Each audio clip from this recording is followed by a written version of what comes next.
नमस्कार, मैं डॉक्टर पंकज गौड़ आप सभी का हिंदी साहित्य की इस कक्षा में स्वागत करता हूं।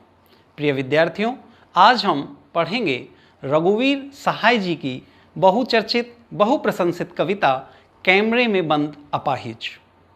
रघुवीर सहाय एक ऐसे कवि हैं जो नई कविता के सशक्त हस्ताक्षर हैं। सबसे पहले यदि आप कविता को जानना चाहते हैं, जो हमारे आज का शीर्षक है कैमरे में बंद अपाहिज, कवि हैं रघुवीर सहाय, तो सबसे पहले हम आधुनिक कविता के सशक्त हस्ताक्षर रघुवीर सहाय जी के जीवन के विषय में जानेंगे। रघुवीर सहाय जी का जन्म 9 दिसंबर 1929 को लखनऊ उत्तर प्रदेश में हुआ। आप बचपन से ही साहित्यिक रुचि के व्यक्ति थे। आपके पिता श्री हरदेव सहाय जी स्वयं हिंदी साहित्य के अध्यापक रहे। उन्हीं से आपने साहित्य के संस्कार प्राप्त किए और आपका निधन 30 दिसंबर 1990 को हुआ। बचपन से ही पत्रकारिता में रुचि होने के कारण आपने पत्रकारिता को जीवन यापन के लिए चुना। दिनमान जैसी महत्वपूर्ण पत्रिका के माध्यम से आपने अपना कैरियर शुरू किया। अपने इस साहित्यिक जीवन में जो महत्वपूर्ण कृतियां रघुवीर सहाय जी ने दी, एक बार उनको देख लेना उचित होगा। रघुवीर सहाय जी की महत्वपूर्ण रचनाएं। साहित्य में रघुवीर सहाय जी के पदार्पण का श्रेय सच्चिदानंद हीरानंद वात्स्यायन अगेय को जाता है। अगेय जी ने जब दूसरा सप्तक प्रकाशित किया तो उसमें रघुवीर सहाय जी की कविताओं को प्रमुखता के साथ स्थान दिया। रघुवीर सहाय जी की अन्य रचनाएं हैं दूसरा सप्तक, यह 1951 में प्रकाशित हुई। उसके बाद है सीढ़ियों पर धूप में, 1960 में यह पुस्तक प्रकाशित हुई। आत्महत्या के विरुद्ध 1967 में यह पुस्तक प्रकाशित हुई। हंसो हंसो जल्दी हंसो, एक बहुचर्चित कविता की पुस्तक रघुवीर सहाय जी की है, जो 1975 में आई और जिसकी साहित्य जगत में बहुत अधिक चर्चा रही। लोग भूल गए हैं 1982 में, कुछ पते कुछ चिट्ठियां 1989 में। रघुवीर सहाय जी की सभी कविताओं को जो प्रमुख प्रतिनिधि रचनाएं थी उनको शामिल कर उनकी एक रचना प्रकाशित की गई 1994 में, प्रतिनिधि कविताएं शीर्षक से। और रघुवीर सहाय जी की समस्त साहित्यिक संपदा को रघुवीर सहाय रचनावली के नाम से प्रकाशित किया गया। इस प्रकार हमने देखा कि यह कवि अपने छोटे से जीवन में बहुत महत्वपूर्ण रचनाएं साहित्य संसार को देने में सफल हुए।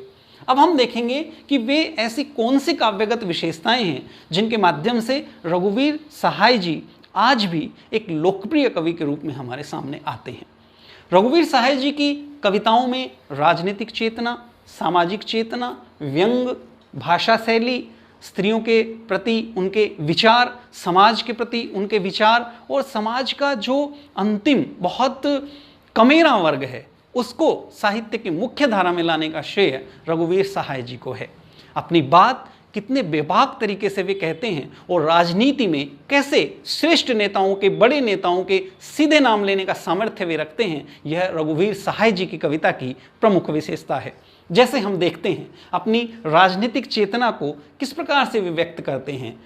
गया वाजपेयी जी से पूछ आया, गया वाजपेयी जी से पूछ आया देश का हाल, पर उड़ा नहीं सका एक नंगी औरत को कंबल रेलगाड़ी में 20 अजनबियों के सामने। ऐसे लोग जो केवल पत्रकारिता के माध्यम से समाज की सेवा करने की बात करते हैं, पर जिनके मन में अंतिम व्यक्ति के प्रति दर्द नहीं होता, ऐसे लोगों पर बड़ा कड़ा व्यंग रघुवीर सहाय करते हैं। एक अन्य कविता में रघुवीर सहाय कहते हैं, मैं तुम्हें रोटी नहीं दे सकता, मैं तुम्हें रोटी नहीं दे सकता, न उसके साथ खाने के लिए गम। मैं तुम्हें रोटी नहीं दे सकता, न उसके साथ खाने के लिए गम, न मैं मिटा सकता हूं ईश्वर के सब भ्रम। तो इस प्रकार से साधारण शब्दों के माध्यम से रघुवीर सहाय असाधारण प्रभाव पैदा करने वाले कवि हैं। आज हम देखते हैं उनकी प्रसिद्ध कविता कैमरे में बंद अपाहिज। तो रघुवीर सहाय जी के जीवन के माध्यम से हमने जाना कि साहित्य वह शस्त्र है जिसके माध्यम से आप समाज के साथ लड़ सकते हैं। शब्द वह शस्त्र हैं जिनके माध्यम से आप अपनी पीड़ा को व्यक्त कर सकते हैं। ऐसे ही एक अंतिम व्यक्ति की पीड़ा को रघुवीर सहाय अपनी इस कविता में व्यक्त करते हैं। कविता का शीर्षक देखिए, कैमरे में बंद अपाहिज। इस कविता में कवि आजकल जो आप देखते हैं 24 घंटे चलने वाले खबरिया चैनल, उन चैनलों पर बड़ा गहरा व्यंग करते हैं। वे दूसरे की करुणा को, दूसरे की पीड़ा को, कष्ट को, क्लेश को, संताप को समझने का दावा करते हैं, पर क्या वास्तव में वे उनके कष्ट को समझते हैं? क्या वास्तव में वे उनकी पीड़ा को महसूस करते हैं?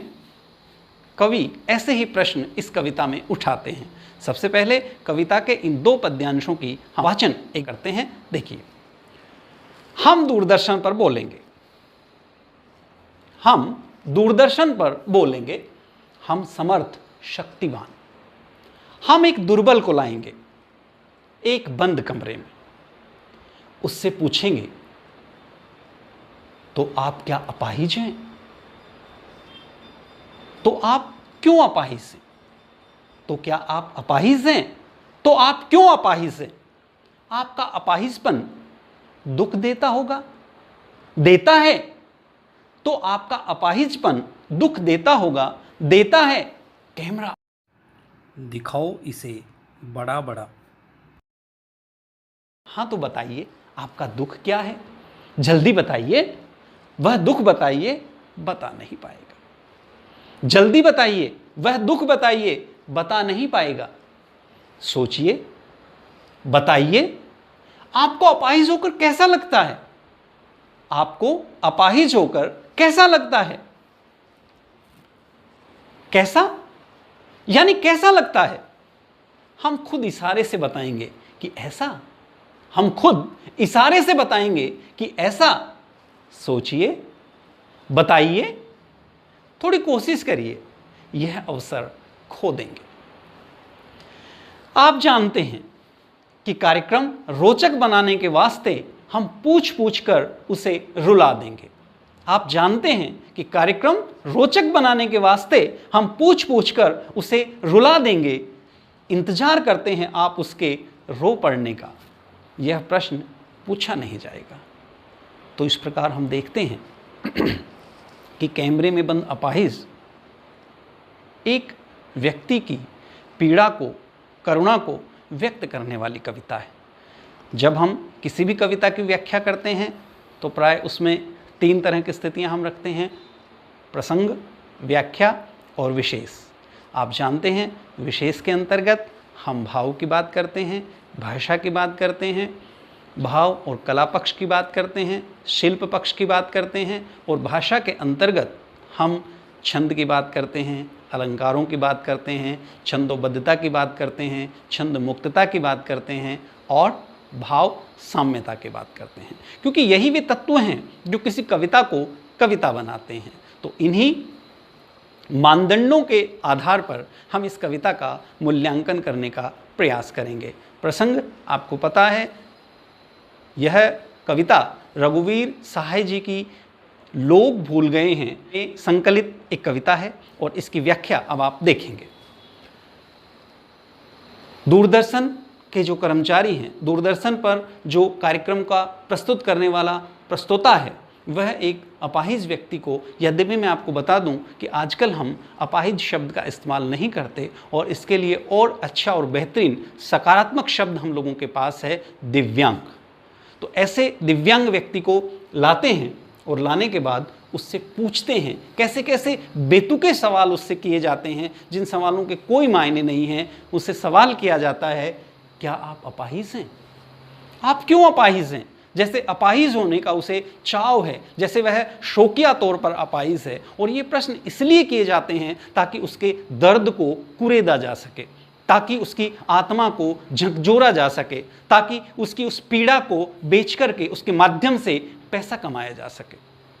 कि नई कविता की एक बड़ी विशेषता है कि इसमें शब्द बहुत सहजता के साथ कविता में समाहित रहते हैं। आप देख रहे हैं कि एक तरफ दूरदर्शन, एक तरफ खबरिया चैनल, एक तरफ चैनल अपने आप को कहते हैं कि हम समर्थ हैं, शक्तिवान हैं, और दूसरी तरफ वह व्यक्ति जो यद्यपि अपाहिज है पर अपनी क्षमता के माध्यम से, अपनी शारीरिक सीमाओं को धता बता करके जो परिश्रम के साथ अपने व्यक्तित्व का निर्माण करने का सामर्थ्य रखता है, उसके लिए हम शब्द इस्तेमाल करते हैं दुर्बल। तो इस प्रकार से लगातार उससे बेतुके सवाल प्रस्तुता के द्वारा किए जाते हैं और प्रयास यह किया जाता है कि उसके दुख को बड़ा करके दिखाया जाए। इसे बड़ा, आपका दुख क्या है, दुख बता नहीं पाएगा।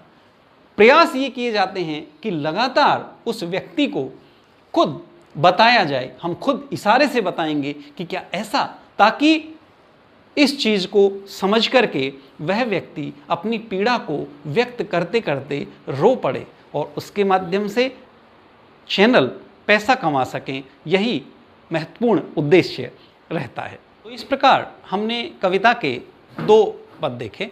अब हम इसके अंतिम जो पद्य है उसको देखेंगे। इसमें आगे कवि कहते हैं, फिर हम पर्दे पर दिखाएंगे, फिर हम पर्दे पर दिखाएंगे फूली हुई आंख की एक बड़ी तस्वीर, बहुत बड़ी तस्वीर, और उसके होठों पर एक कसमसाहट भी, और उसके होठों पर एक कसमसाहट भी। आशा है आप उसे उसकी अपंगता की पीड़ा मानेंगे, आशा है आप उसे उसकी अपंगता की पीड़ा मानेंगे। एक और कोशिश दर्शक धीरज रखिए, एक और कोशिश दर्शक धीरज रखिए। हमें दोनों संग रुलाने हैं, हमें दोनों संग रुलाने हैं, आप और वह दोनों। कैमरा बस करो, नहीं हुआ रहने दो, पर्दे पर वक्त की कीमत है। बड़ा गहरा व्यंग कवि इसके माध्यम से करते हैं कि पर्दे पर वक्त की कीमत है।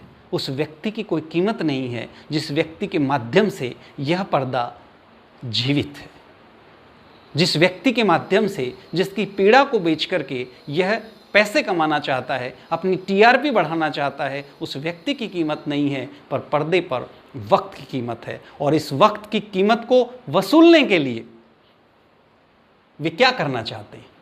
दर्शक को और उस पीड़ित व्यक्ति को, दोनों को एक साथ रुलाना चाहते हैं।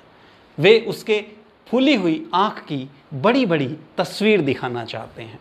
आप देखिए कवि ने विशेषणों का किस प्रकार से इसमें प्रयोग किया है। फूली हुई आंख की बड़ी तस्वीर, तो यह जो आंख है यह उसकी पीड़ा है, और उस पीड़ा के माध्यम से प्रस्तुता लगातार चाहता है कि उसका कार्यक्रम सफल हो, और दर्शक और वह व्यक्ति, अपाहिज व्यक्ति जो वास्तव में अपाहिज नहीं है, जो मानसिक और शारीरिक रूप से इतना संबल है कि जिसने अपने व्यक्तित्व का निर्माण स्वयं किया है, पर चैनल को इससे कोई लेना देना नहीं।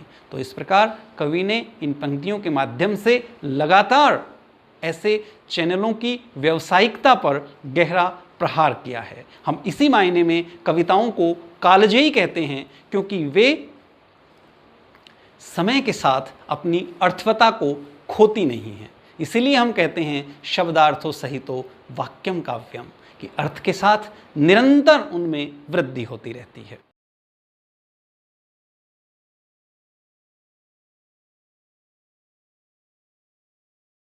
तो इस प्रकार से हमने कविता की व्याख्या को देखा।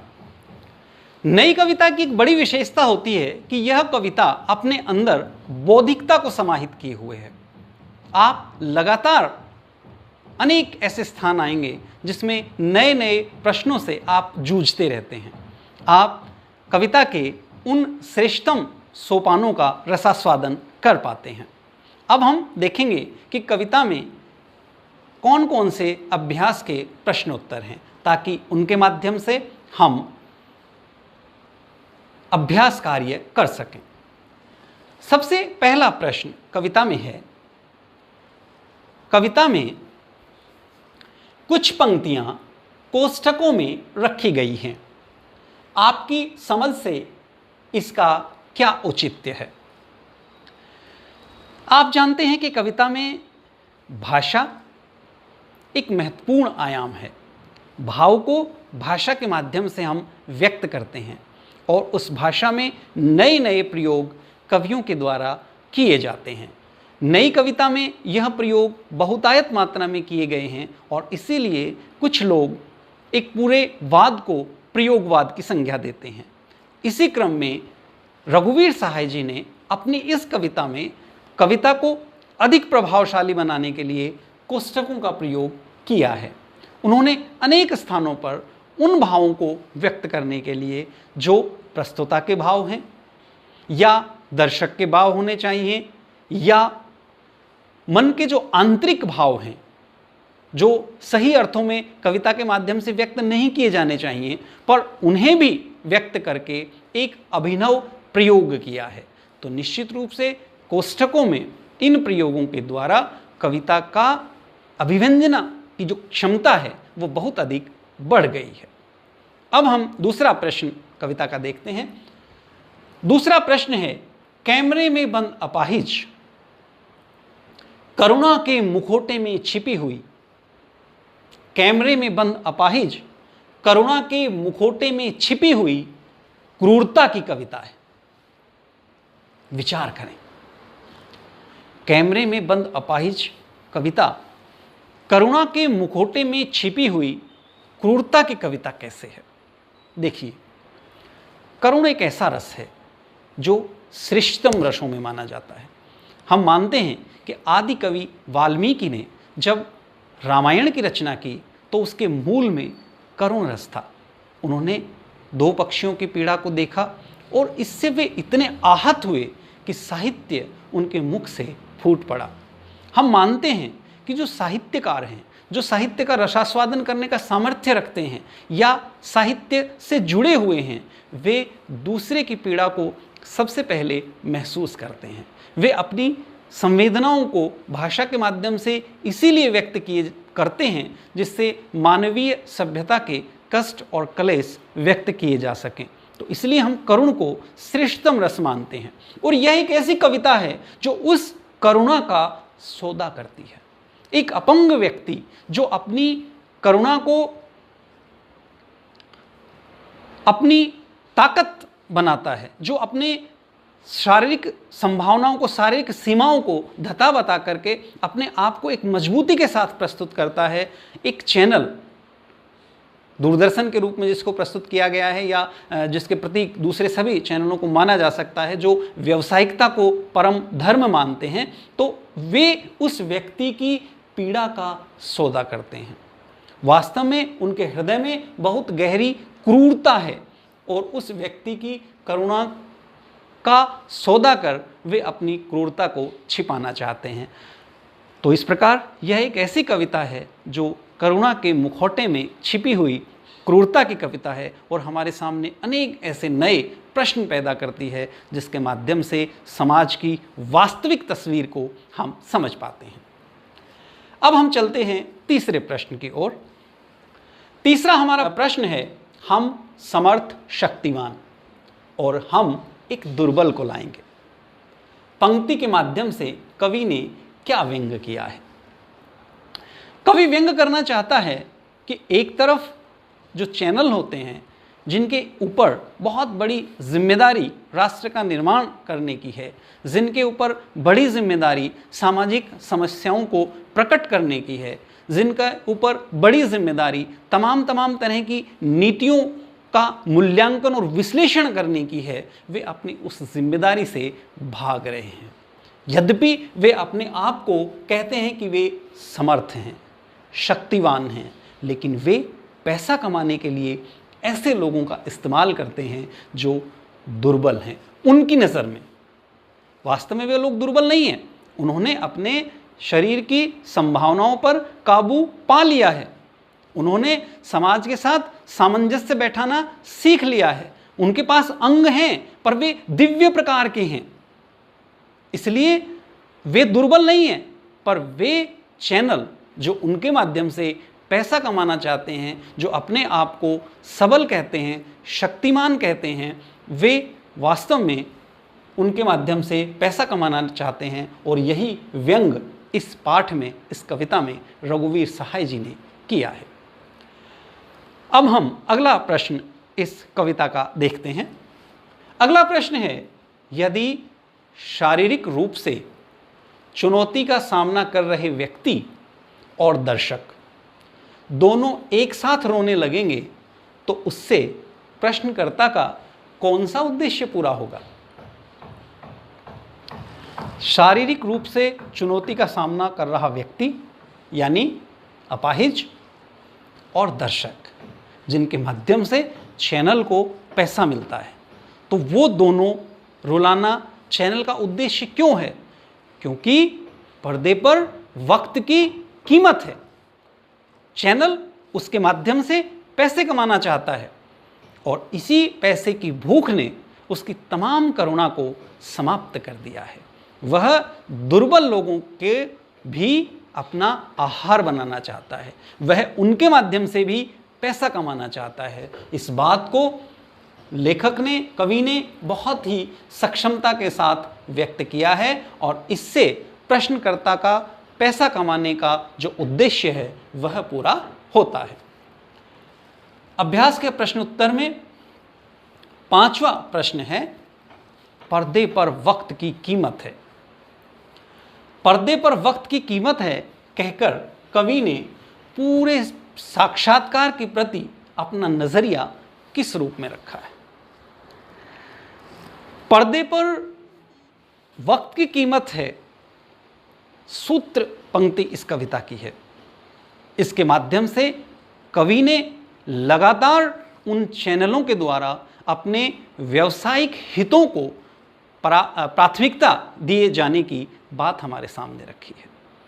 किस प्रकार से उन चैनलों के लिए व्यक्ति की भावनाएं, उसकी पीड़ा, उसके क्लेश, संताप कोई मायने नहीं रखते। उन्हें केवल पैसा चाहिए और वह पैसा यदि उस दुर्बल व्यक्ति की भावनाओं को बेचकर भी मिलता है तो उन्हें स्वीकार है।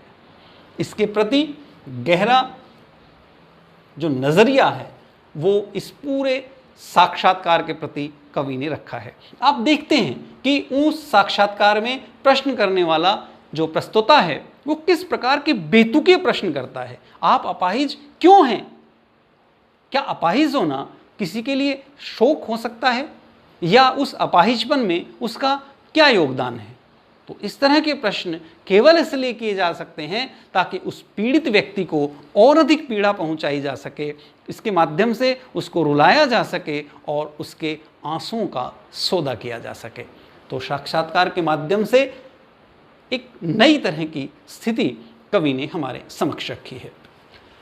अब हम इस पाठ में जो भाषा से संबंधित प्रश्न हैं उनके बारे में बात करेंगे। बाद के जो 4 प्रश्न हैं ये भाषा के संदर्भ में हैं। भाषा की बात जब आप करते हैं तो इसके संदर्भ में पहला प्रश्न है जो आपकी क्रिएटिविटी को बढ़ाने का काम करेगा, जो आपकी क्षमता को बढ़ाने का काम करेगा। यह प्रश्न है, यदि आपको शारीरिक चुनौती का सामना करने रहे, यदि आपको शारीरिक चुनौती का सामना कर रहे किसी मित्र का परिचय लोगों से करवाना हो तो किन शब्दों में करवाएंगे? यदि हमें शारीरिक रूप से चुनौती का सामना कर रहे किसी व्यक्ति का परिचय करवाना हो तो हम उसकी सक्षमता को, हम उसकी कामयाबी को, हम उसके श्रेष्ठतम कार्यों को समाज के सामने रखेंगे। हम बताएंगे कि कैसे हमारे उस साथी ने अपनी शारीरिक सीमाओं पर काबू पा करके ऐसे परिणाम दिए हैं। जैसे आपने राजस्थान के बारे में सुना होगा कि वहाँ एक ऐसी बेटी है जिसके दोनों हाथ जन्म से नहीं हैं, तो उस बेटी ने अपनी सीमाओं पर काबू पाकर पैर से लिखना सीख लिया। और आप आश्चर्यचकित होंगे कि पैर से लिख कर के उसने अपनी बोर्ड की परीक्षाएं दी और उसमें प्रथम स्थान प्राप्त किया। तो निश्चित रूप से ऐसे जो व्यक्ति हैं जिन्होंने अपनी शारीरिक सीमाओं पर काबू पाया है और उसके माध्यम से दूसरे लोगों के सामने नज़ीर रखी है, उन लोगों की शारीरिक ताकत को समाज के सामने प्रस्तुत किया जाना चाहिए ताकि सकारात्मकता का संदेश हम समाज को दे सकें। अब हम अगले प्रश्न पर चर्चा करते हैं। अगला हमारा प्रश्न है सामाजिक उद्देश्य से युक्त। आप देखिए कितना गहरा व्यंग है। सामाजिक उद्देश्य से युक्त चैनल अपने आप को यह कहता है कि उसका उद्देश्य समाज का उत्थान करना है। सामाजिक उद्देश्य से युक्त ऐसे कार्यक्रम को देख करके आपको कैसा लगेगा?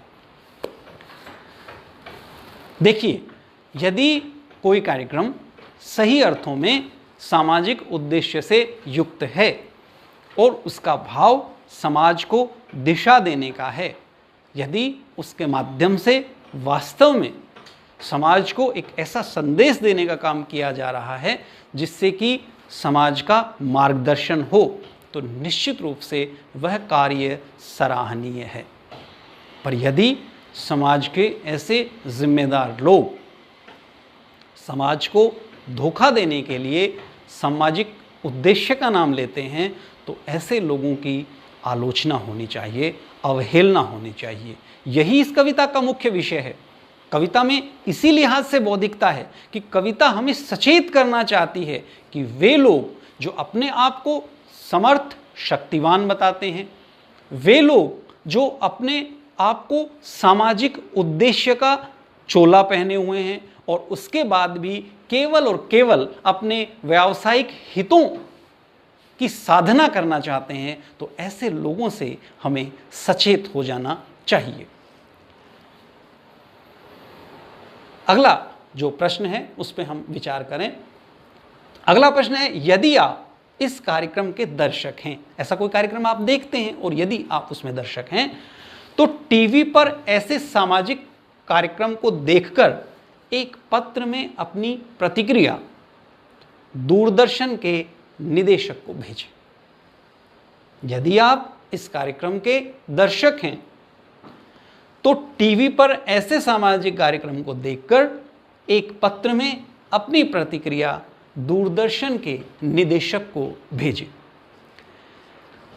इस पाठ की एक और बड़ी खूबी है। इस पाठ में आप कविता सीखते हैं, इस पाठ में आप साक्षात्कार विधा के बारे में जानते हैं और इस पाठ में अब देखिए एक और नई विधा पत्र लेखन को भी शामिल कर लिया गया है। पत्र आप लगातार लिखते आए हैं, संपादक के नाम पत्र, प्रधानाचार्य के नाम पत्र, मित्र को पत्र। तो यह जो पत्र है यह हम दूरदर्शन के निदेशक को लिखेंगे और हम निश्चित रूप से उन्हें लिखेंगे कि आपके जो कार्यक्रम हैं वो सही अर्थों में समाज को दिशा देने वाले कार्यक्रम होने चाहिए और यदि वे कार्यक्रम समाज के ऐसे व्यक्ति की पीड़ा का व्यवसायीकरण करते हैं तो उसकी हम आलोचना करते हैं और भविष्य में निश्चित रूप से ध्यान रखा जाना चाहिए कि ऐसे कार्यक्रमों की सृजना दूरदर्शन के माध्यम से या अन्य चैनलों के माध्यम से हो जो सही अर्थों में समाज को देखने चाहिए। बड़ी अच्छी तुलना मुझे ध्यान आ रही है कि एक बार किसी व्यक्ति ने पूछा कि दूरदर्शन में और दूसरे चैनलों में क्या फ़र्क है। प्राय आप लोग जैसे देखते होंगे कि आजकल व्यावसायिक चैनल बहुत चल रहे हैं, तो बड़ी अच्छी टिप्पणी उसने की कि दूरदर्शन वह दिखाता है जो हमें देखना चाहिए और बाकी चैनल वो दिखाते हैं जो हम देखना चाहते हैं। तो प्राय हमें ऐसी चीज़ों से बचना चाहिए जो हम चाहते हैं, जो हमें देखना चाहिए, वह आदर्श स्थिति है और दूरदर्शन जैसे राष्ट्रीय चैनल को निश्चित रूप से उन आदर्शों का सम्मान करना चाहिए। अंतिम प्रश्न बहुत ही रोचक और क्रिएटिव प्रश्न है नीचे दिए खबर के अंश पढ़िए और बिहार के इस बुधिया से एक काल्पनिक साक्षात्कार कीजिए।